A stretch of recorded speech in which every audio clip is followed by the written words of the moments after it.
The internet, cyberspace, is an amazingly powerful, captivating place. Undeniably, the way we connect has changed.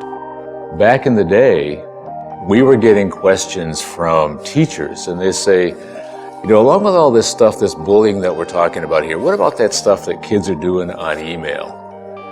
I was so concerned and disappointed and overwhelmed by what I saw going on, and I realized no one that cares about the overall well-being of the family and the child was involved in these online networks that kids were participating in. And that began to spark some interest, and we were looking into that, and we realized that this was something that was beginning. This was something that was beginning to happen. And I don't want to be part of a society, honestly, where everyone's just stepping on each other to get ahead, to get more views on YouTube, to get more friends on Facebook. You know, that's not the sort of mentality that I really support, and not the sort of culture that will grow to be more mutually beneficial, I think. If what was going on online was happening in the real world, there would be, you know, people marching. There would be, you know, social change.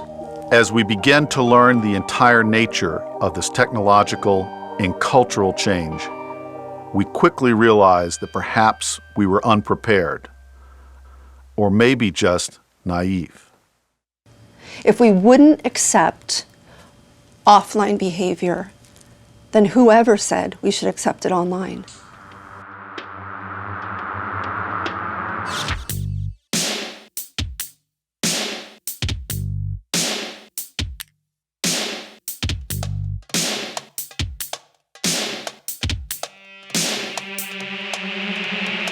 In middle school or high school, many of us had a run-in with the school bully at one time or another, but at least we knew who the bully was. They sexually harassed this 13-year-old girl, urging her to strip online. She says the bullies emailed a fake photo showing her face on another person's naked body to dozens of people. What would you do if your daughter was the target of a vicious internet video? Most kids are not going to tell their parents, I'm being bullied. Police in Western Massachusetts are investigating an apparent suicide by a teenage girl and the role cyberbullying may have played.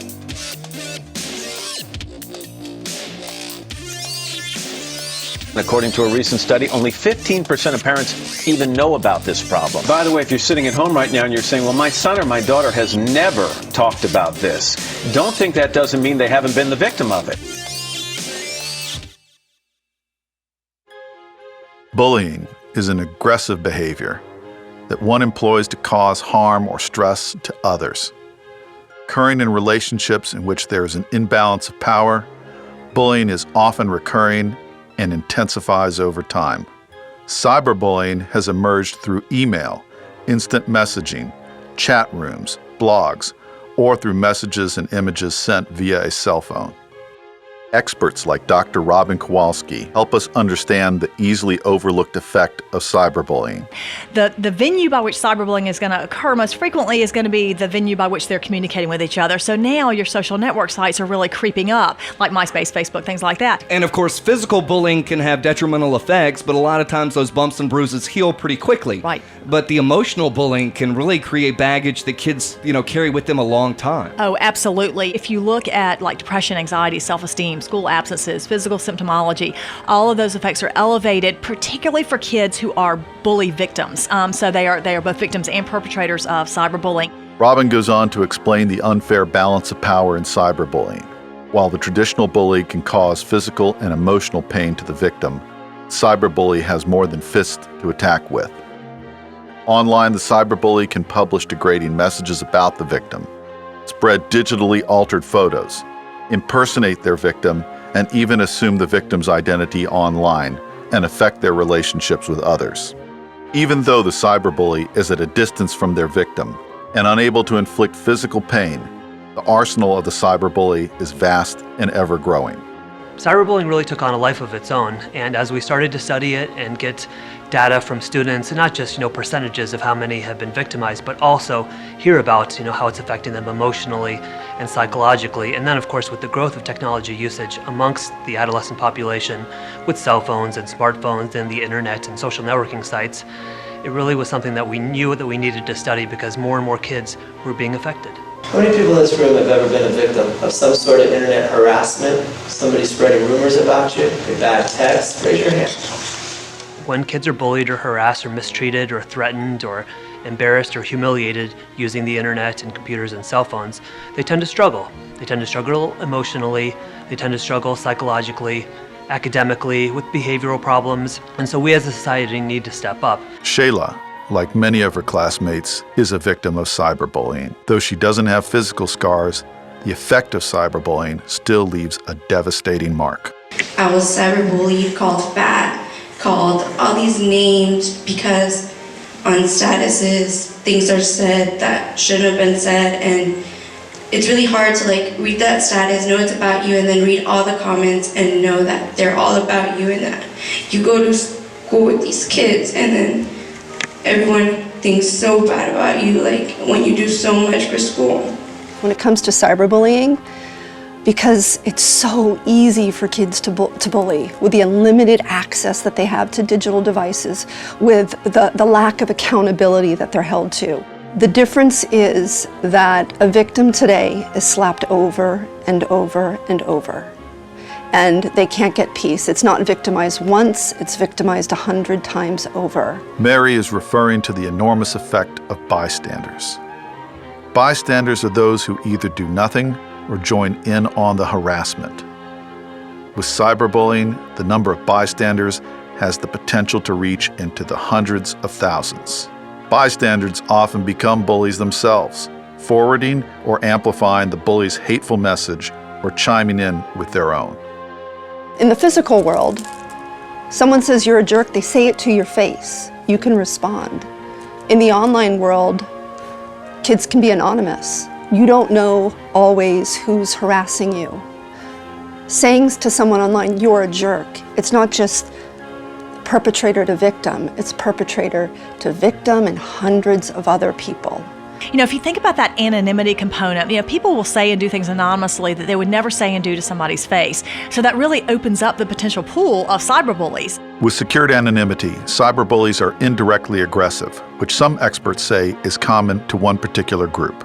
At least based on the data that Sue and I have looked at, it's more of a girl thing. And that really fits with what we know about direct and indirect types of aggression. And cyberbullying is considered to be an indirect types of aggression. I don't have anyone at home to talk to anymore. And it's really hard because it's still going to this day. Anonymity provides, it affords behavior that would never be tolerated offline. Anonymity gives kids courage behind the keyboard. Anonymity allows kids to get away things that they'd never think of doing otherwise. This false courage has led to more than just hurt feelings, stress, or problems at school. As Tina Meier knows all too well, the results can be far more grave.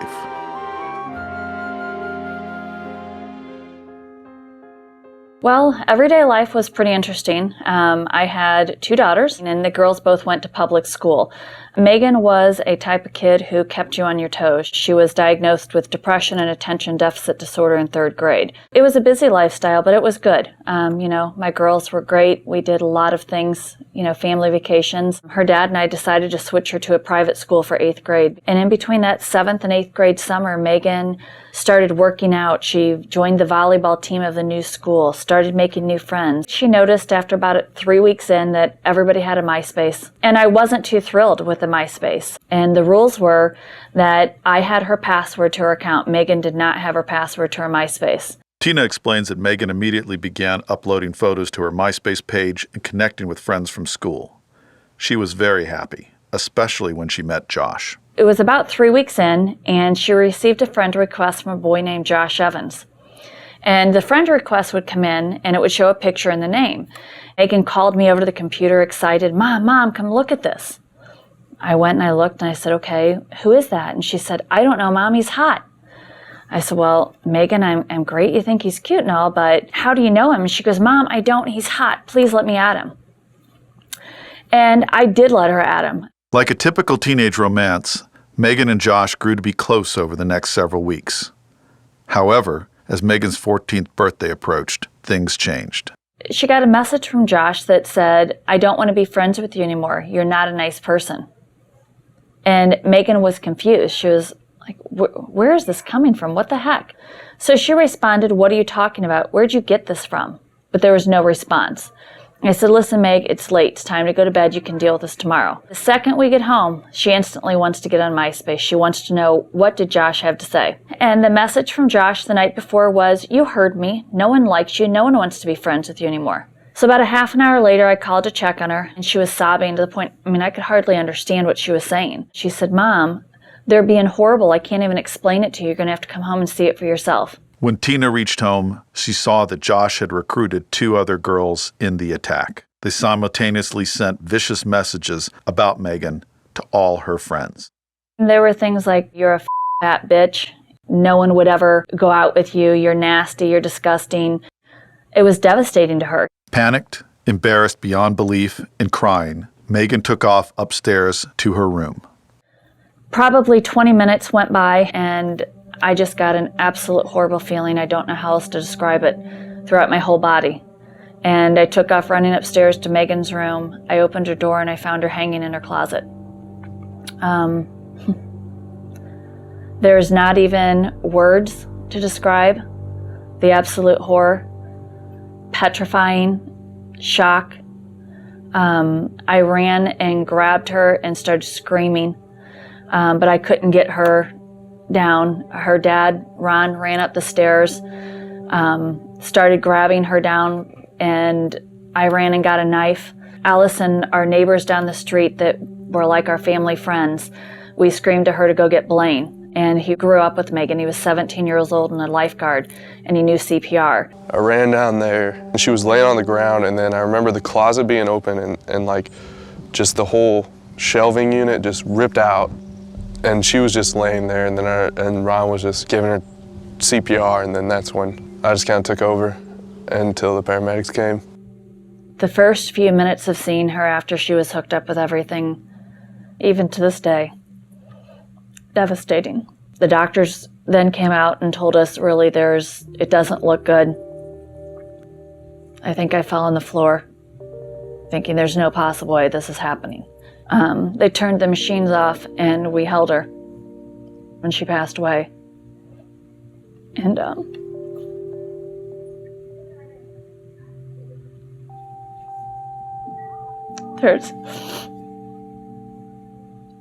you give birth to your children and you have all of these dreams, and it's gone. In a flash.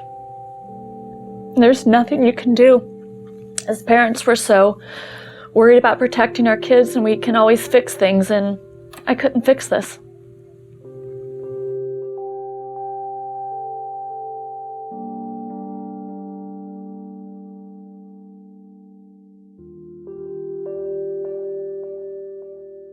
For weeks, I would search for Josh Evans. I would search for his pictures. I would search for anything, any friends' pages, anything, because I wanted to know, who was this person? Josh's harsh words had a tremendous impact on Megan, but he was nowhere to be found. Until one day when a neighbor, Michelle Mulford, told Tina they needed to meet face to face. Tina quickly arranged the meeting. And at this meeting, it was in a circle in a counselor's office, and there was probably 8 or 9 people there. We walked in, and the first things out of my mouth were, so tell me Josh Evans was a fake, right? He wasn't real? And Michelle looked at me and shook her head yes. We were informed that Josh Evans was actually the neighbor down the street, Lori Drew, who was 46 years old.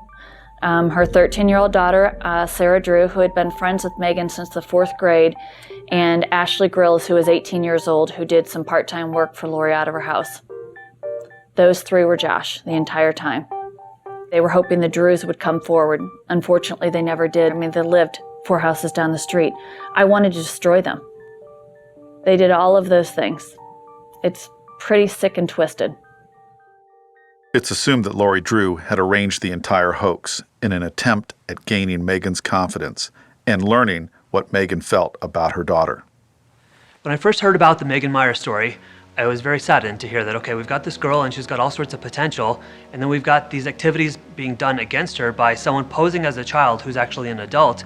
I mean, how messed up is that? That's so problematic in many sorts of ways. And then you think about this girl, and how come we didn't have some sort of social support for her? How come we didn't have institutions in society, whether it was the school or whether it was houses of worship or whether it was mentors in the community, just, coming to her support and, being there in order to serve as someone who she's able to say, look, I am loved, and I don't need to take in or internalize these words of harm coming from another person. Because what I'm finding is they feel alone, and they feel lonely, and they feel desperate for attention and affection and validation and affirmation. And so they're gravitating online, and they're using text messaging all hours of the day, and they're using social networking sites and instant message programs all hours of the day, because they need people to tell them that, look, I'm okay, I'm all right, I'm loved, I'm beautiful. A disturbing way that kids are seeking attention is sexting. Sexting is the act of sending sexually explicit messages or images between mobile devices and social networks. It's not only a prominent form of cyberbullying, but it further enables cyberbullies, giving them ammunition.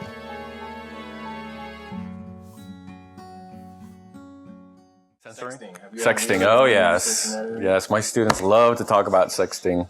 What do they talk about? Oh.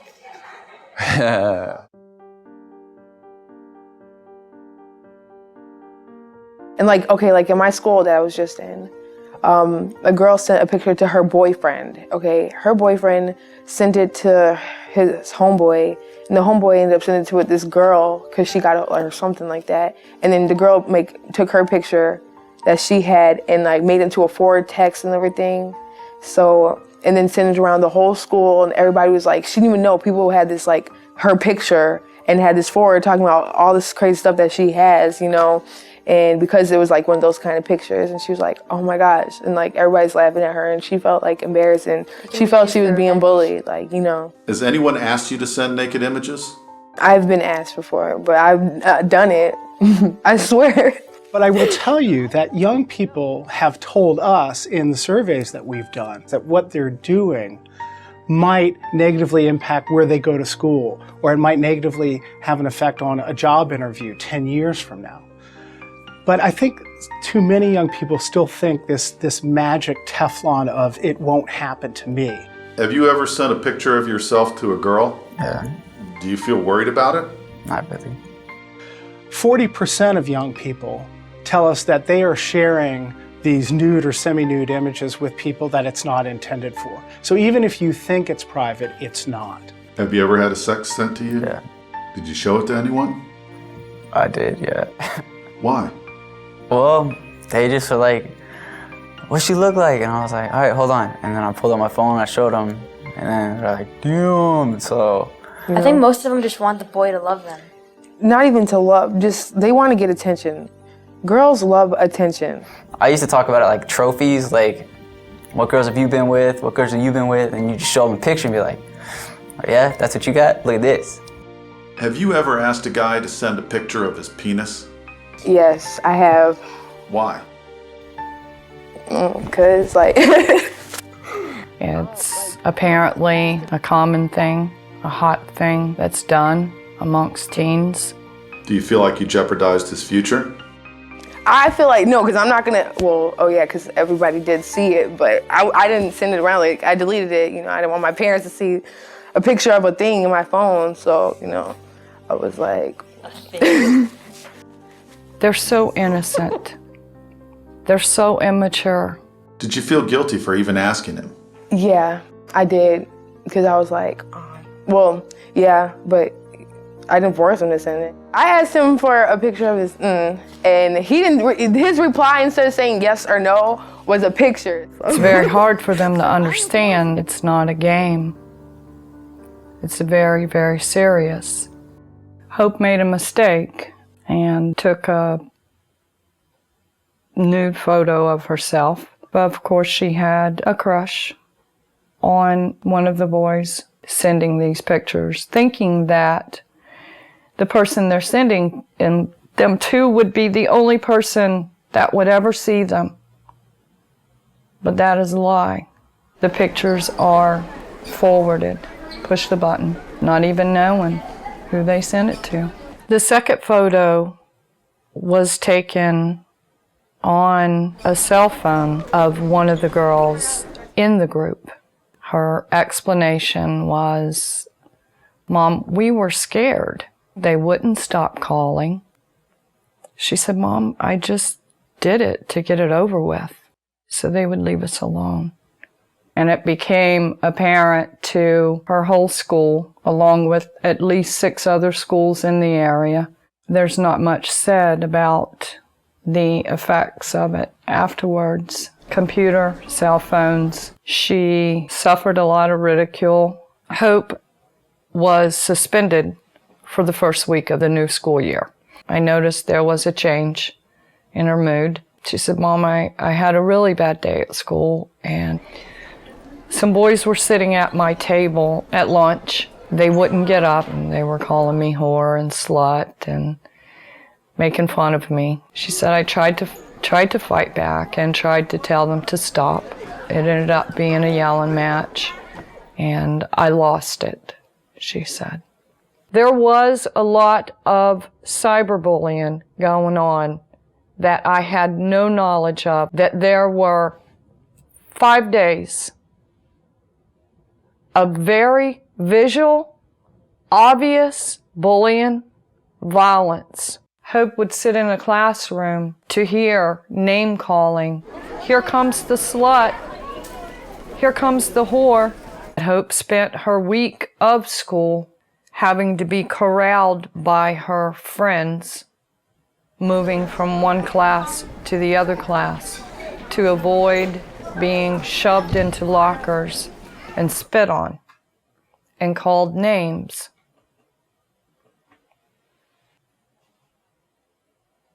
Hope committed suicide.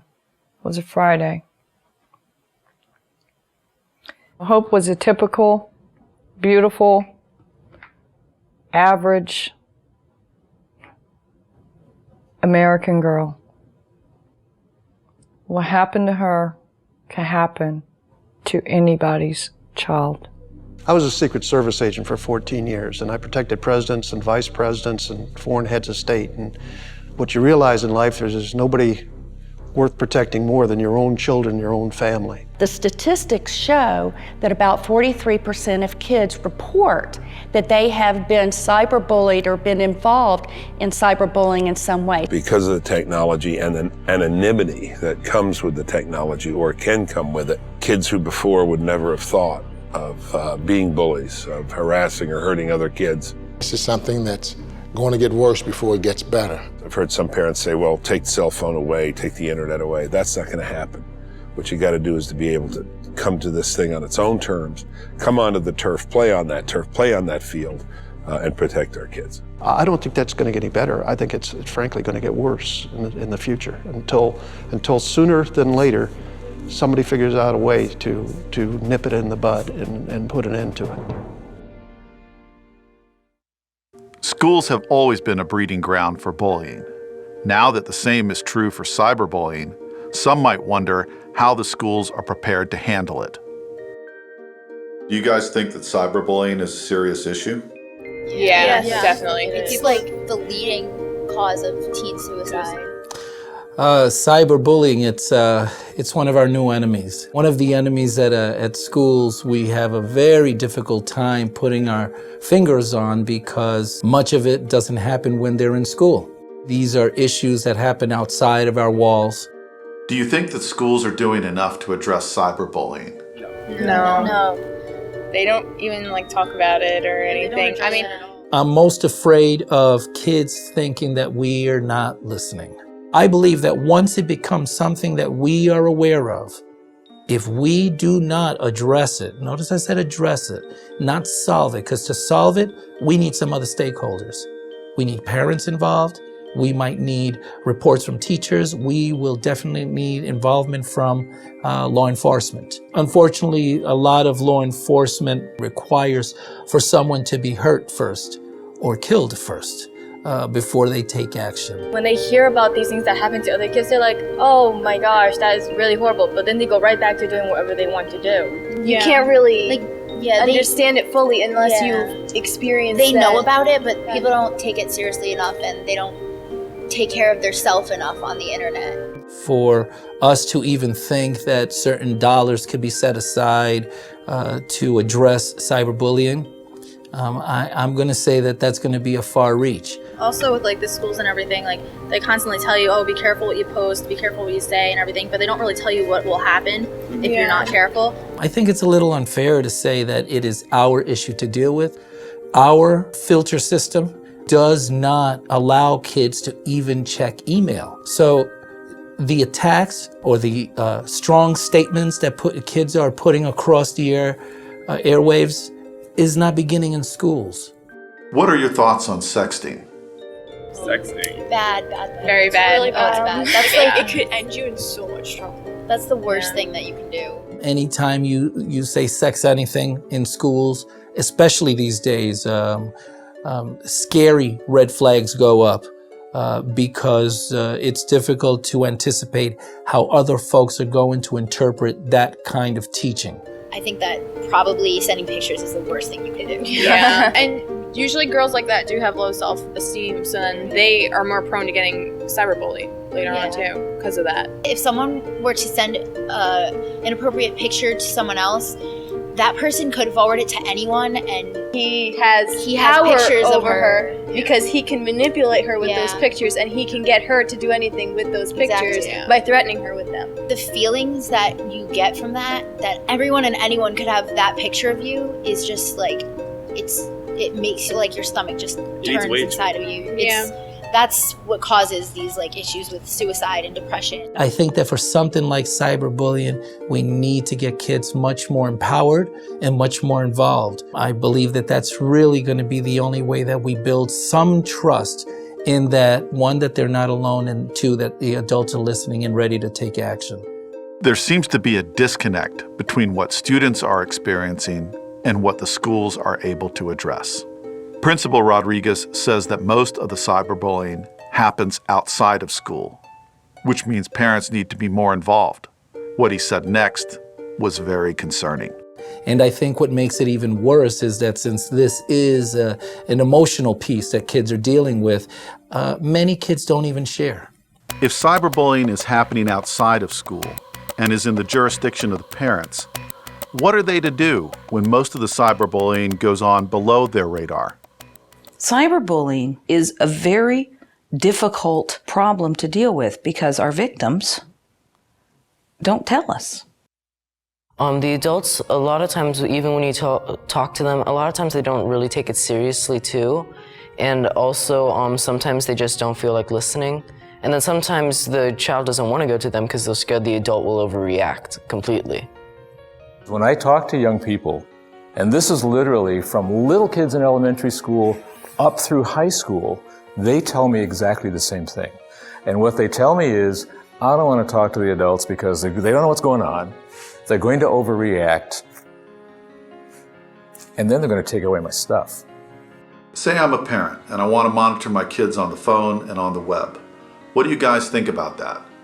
I do think it's necessary, but then I don't. If you really trust your child and you know that they're not doing the things you see on the television about the cyberbullying and the this and the that, I think that there's no need for you to watch them. I have these conversations with parents, and I have the conversations with kids, and two things that come up are basically variations on that same comment. Number one, what about my privacy? If my mom told me she's monitoring my thing once a month, I'm like, okay, this whole month, I'm gonna see what day she's monitoring, and then like a week before then, deleting everything. Number two is, I don't want to jump into my kids' privacy.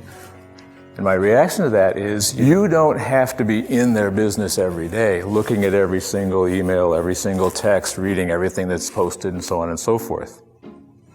But by the same token, you are mom and dad. And it's mom and dad's job to protect you, to keep you safe. Firsthand, I know the type of stuff that, happens on Facebook, but, my mom doesn't because she never had a Facebook. It's a whole different generation, gap. But if I had a daughter, I'd definitely monitor it. Most definitely.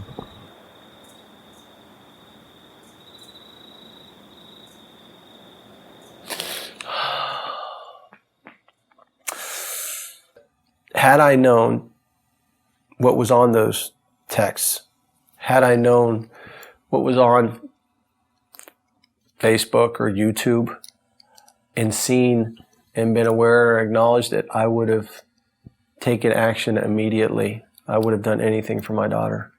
She could dance. She was a leader. She was a good student. She loved the Lord. She loved her parents. She was the perfect child. Johanna was so convincing that she was able to convince me that she was okay. And I got the call from my former spouse, and she said, "Johanna's dead." I said, "What?" I said, "What?" And he says, "Johanna's dead. She's dead. She's gone." And I just went crazy. I started screaming and crying. And it was death by hanging. She hung herself. It was the worst pain I've ever experienced in my life. And so they had grief counselors there, and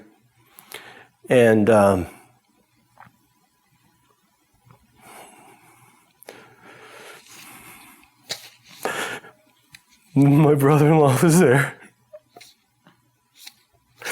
They were praying over her, and I couldn't believe my baby was gone.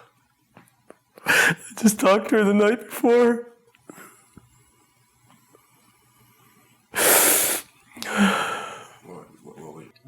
See, I didn't know.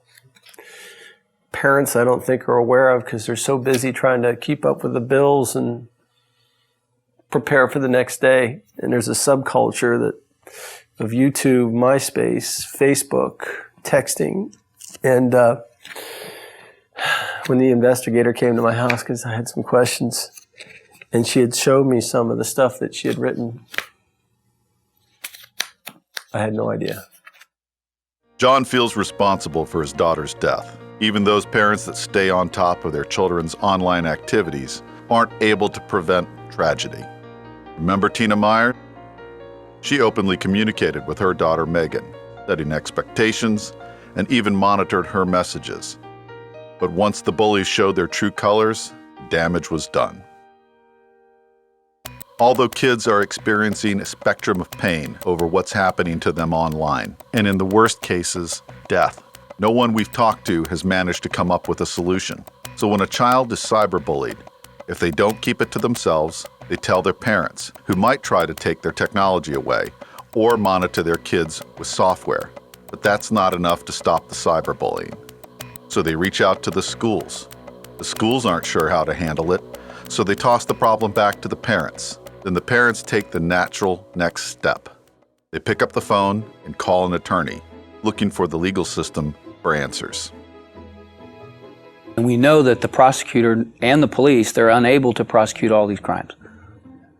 By volume, there's just far too many of them. But the thing about a civil lawsuit is, speaking from someone who sues, that's what I do, you know, there are very few, even if you win and get a judgment and you try to collect, there are all different ways for individuals, if there's no insurance now, to get away from paying.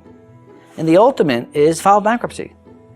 9 times out of 10, file bankruptcy will wipe out a civil judgment. So what do you have at the end of the day? You spend 2 years, 80 grand, trying to sue someone civilly for a cyberbullying issue. The prosecution wouldn't take the case. The civil lawyer is the last hope. You go there and you get a verdict, and you get $300,000 verdict. You're happy. Your client, the victim, is satisfied, and you go to collect it. What are you going to get? A piece of paper. That's it. Useless. It's an exercise in potentially being re-victimized. The danger behind sexting is not only in terms of the reputation of the potential victim, but it's the idea that you can send a message, and that message could then be the basis for a criminal filing for soliciting sex with a minor. It could be disseminating child porn. How old's your friend? 13. And he's sexting? How? His girlfriend sent him a picture of something. Said something his bed. He started showing it to the neighborhood and stuff. Anybody can send whatever message to any adult that they want to. Where it becomes criminal is where that message is unwanted, or whether messages that were intended for one person are then disseminated to large groups of people, or of course if there's children involved. How old is his girlfriend? Like 14. Did he show you? Yeah. What did you say to him? That's nasty. That's one of the big issues, is that if two minors are sending pictures to each other, and you have two victims and two perpetrators, and out of judicial economy and interest of justice, a prosecutor wouldn't file that case, but technically you have two people who are committing or could be committing a crime. Do you know that's illegal? Illegal? Yeah. It's child porn. Yeah. And your friends know that? Yeah. And they still do it? Yeah. Once the guys get the picture, it's like open game for everybody. Because then their friends like expect to see the pictures and stuff, so. So there's peer pressure for them to show their friends the picture? Yeah. They taught us about going online and talk and being careful that they were careful to be like with older men pretending to be younger. But I think what they didn't understand is that, yeah, that was happening, but now they didn't expect that kids our age would do the same kind of things to us and hurt us even more. A lot of schools don't even know about this stuff. There's a lot of states that seem to have come out hitting hard on the sexting, but when it actually comes to the actual investigation, prosecution, and therefore the conviction of these kids with sexting, but I have not heard of a single case across the country where any kid has actually been convicted of a sex crime as a result of a sext that was sent. If lawyers are having trouble prosecuting, does that mean we need new laws? You know, the internet has opened up our world to our children, but it's also opened up our children to the world. So it's really important that we make sure that people learn how to keep children safe. That's why I introduced the AWARE Act at the federal level, legislation that would create internet safety programs and fund them. Cyberbullying expert Samir Hinduja works with both victims and bullies and has a different opinion.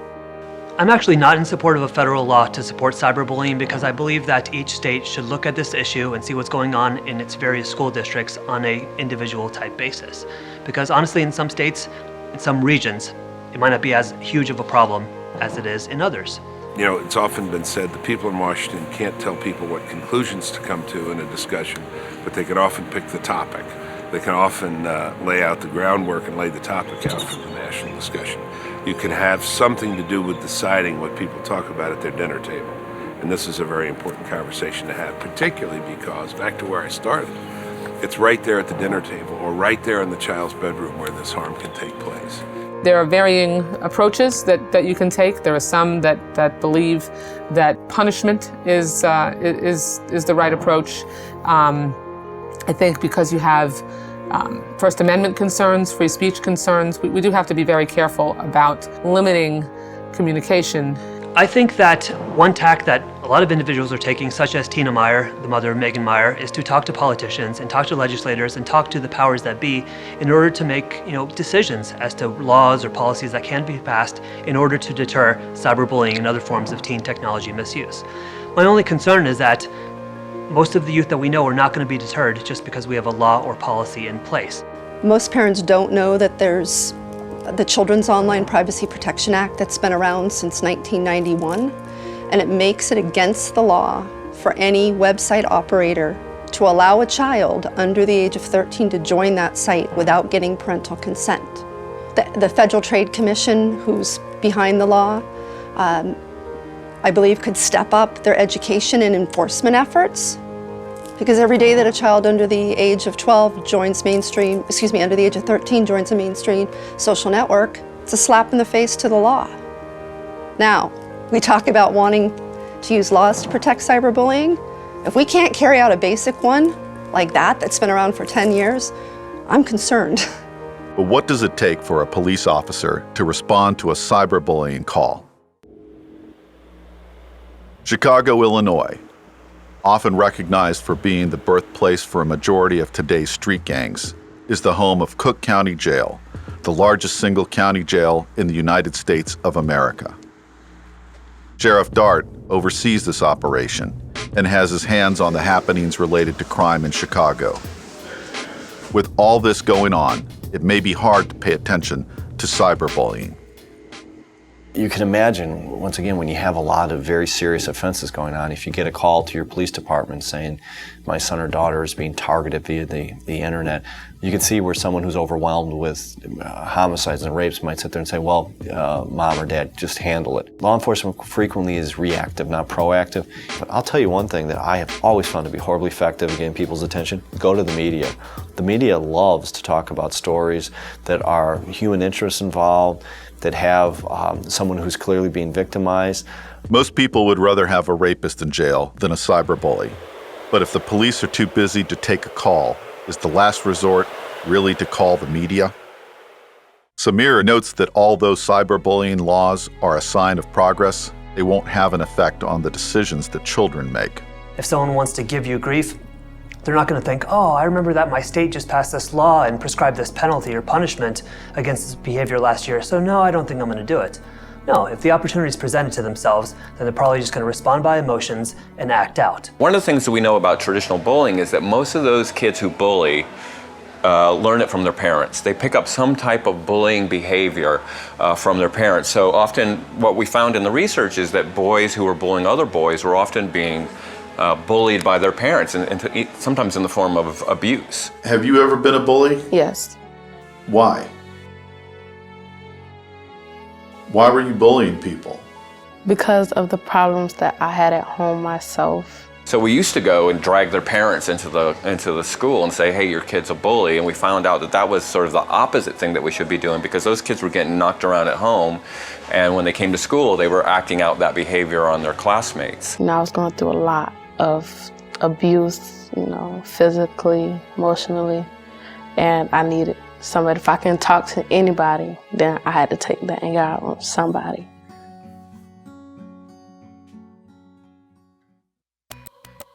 Although kids are killing themselves over what happens to them online, no one we've talked to has come up with a solution.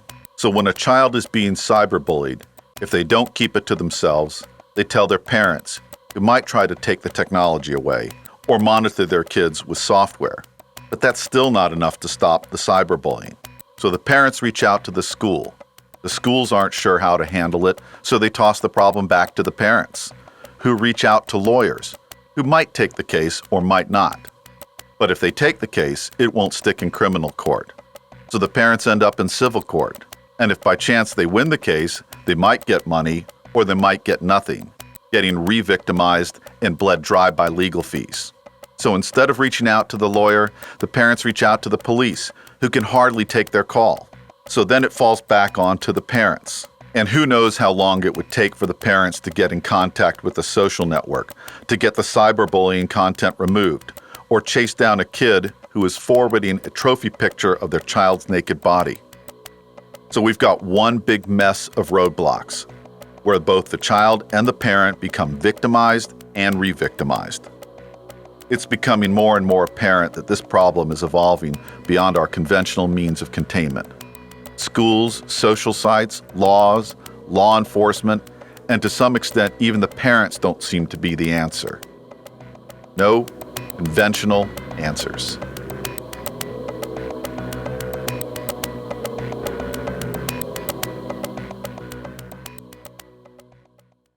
Maybe it's time to try something unconventional.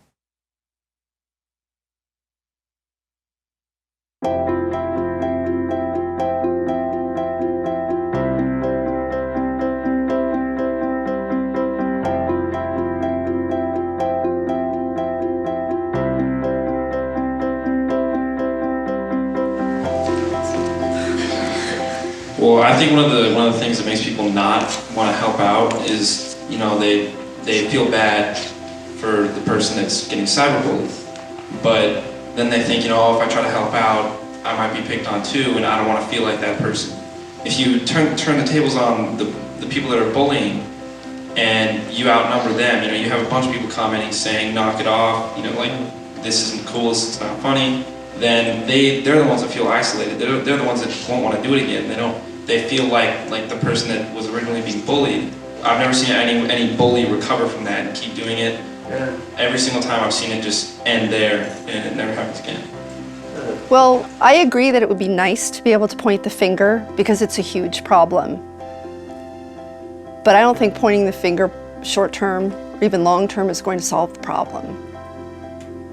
Because ultimately we need to take the fingers and point it back at ourselves.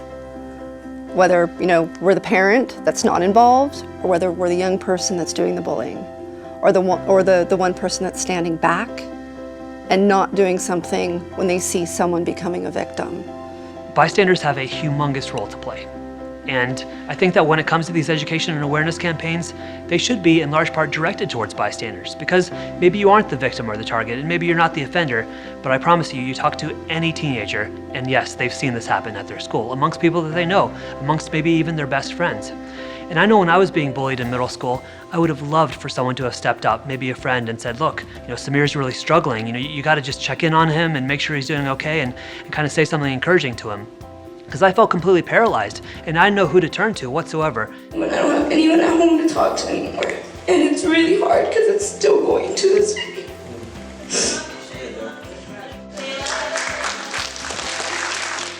A good number of bystanders are hesitant when it comes to stepping up for what's right and talking to the bully because, of course, they don't want to be the next person who's targeted. But I would love to see more and more of that because that is essential. I think bystanders absolutely can be heroes because they're coming to the rescue of their friends. The courage of the bystander seems to be at the heart of this issue, and it makes sense. If kids are on the front lines of this issue, then that's where the education and the efforts need to be placed. And you think about the golden rule, and you think about all these different sorts of guiding principles that we've absorbed and internalized all these years. What is the golden rule? The golden rule is just, doing unto others as they would have you do unto you.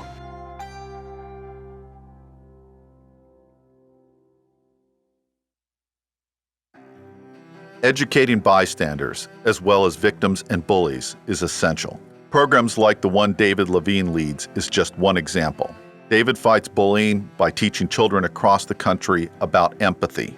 Cyberbullying aside, David says teaching empathy will prevent children from mistreating others in any forum. When times are tough, when there's pain or trauma around, when there's suffering, that's when, to me, I'm going to almost call it the magic answer to this shows up, and that's empathy. I've taken it to the next step in the work I do, and I say that empathy starts with the intention of walking a mile in someone's shoes. And then, when you have that understanding, to make a choice, to support them, to reach out to them. With cyberbullying, as we've already stated, bystanders can number in the hundreds of thousands.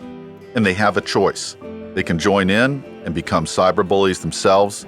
They can remain silent, like most do, or they can speak up and become more than a bystander.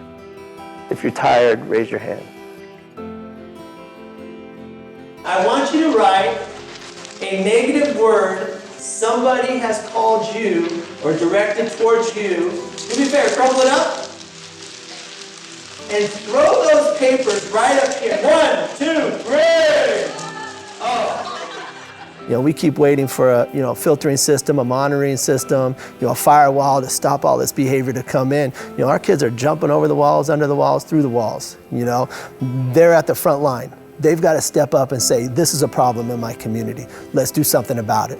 And if I can get a kid invested into that group, then I think we're going to activate the bystander. And that bystander is going to sit there and say, you know what, I'm part of this group. This is abnormal behavior, not on my campus, not in my community. And we need to share stories with kids about positive bystanders who have made a difference. High school students had a classmate, a younger freshman, who was bullied at school for wearing a pink shirt. And so what they did was they got all of their friends to wear pink to school the next day. They used Facebook to get the word out to their friends, wear pink tomorrow. They mobilized for good, through technology and other means, and there was a sea of pink the next day at school, and it totally changed that whole issue. There is a culture of bullying in America. I don't quite understand why we have to be so disrespectful of our fellow human beings. Years ago, Congressman Lewis was bullied in a way many have never experienced. But his decision to choose empathy over hate has led both bystanders and bullies to change. One of the people that beat me during the Freedom Rides more than 50 years ago came to me and apologized and said, "I'm sorry, will you forgive me?" And this person started crying. He gave me a hug. And I cried, and I hugged him back. We can change, but there must be a sense of movement, a sense of community, whether it's in the schools, or in our religious institutions, or in the larger community. We can stop it, and we must stop it.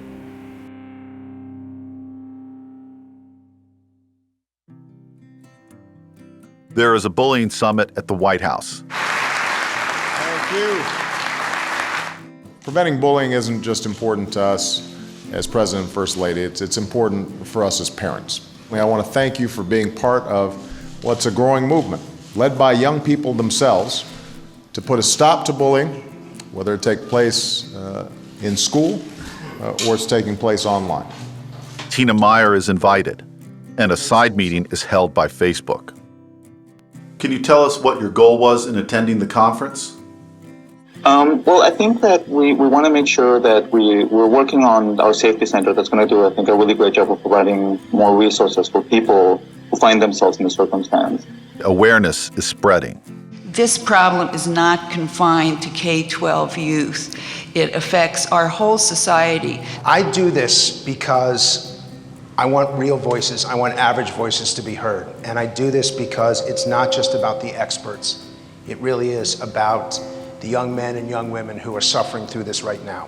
And while the battle is far from being won, this is pathetic that you have this type of issue, children that are dying, taking their own lives over cyberbullying, and there are, what, 60, 70 people here tonight? This is an absolute shame, and it needs to go to the parents first. All right.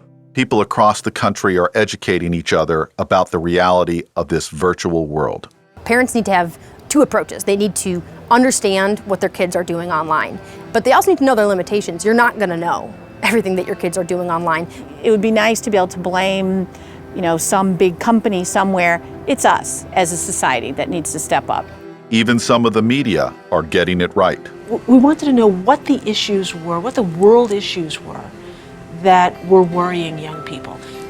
And of those issues, what were the issues where they felt if they had some advice or help, they could make a difference? And that's where we got the advice not to focus so much on the kid who's been bullied or even the kid who's doing the bullying, but that vast majority of children who watch bullying happen, they know it's wrong, but they're not quite sure what to do to stop it. And only by the hands of time, victimized parents and children try to heal and move forward. They move forward with tenacity. They move forward with hope. May the God of hope fill you with joy and peace by the power of the Holy Spirit. They move forward with renewed spirits. It's going to take a while to get everybody on board, but I think America is awake now. People around the world are awake now, realizing that this is something that's very important and we have to keep working on it. They ask one thing: wake up, get aware, get involved. Start in your own home, community, church, and social group. Teach your child empathy, advocate empathy in others, and do the most important thing: never be a bystander. There are ways to start and places to begin. And the people in this film would like you to stand up to cyberbullying by starting now.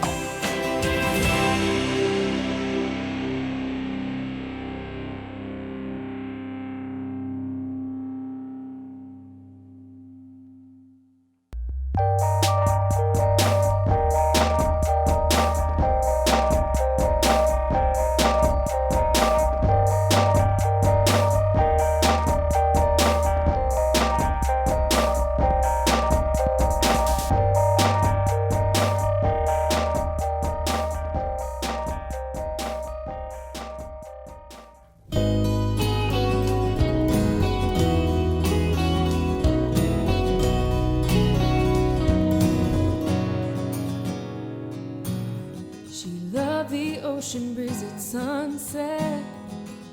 Said it held the answers in the wind. While love and loss all swirled around her, she let the water wash her sins. She said, you took too much from me.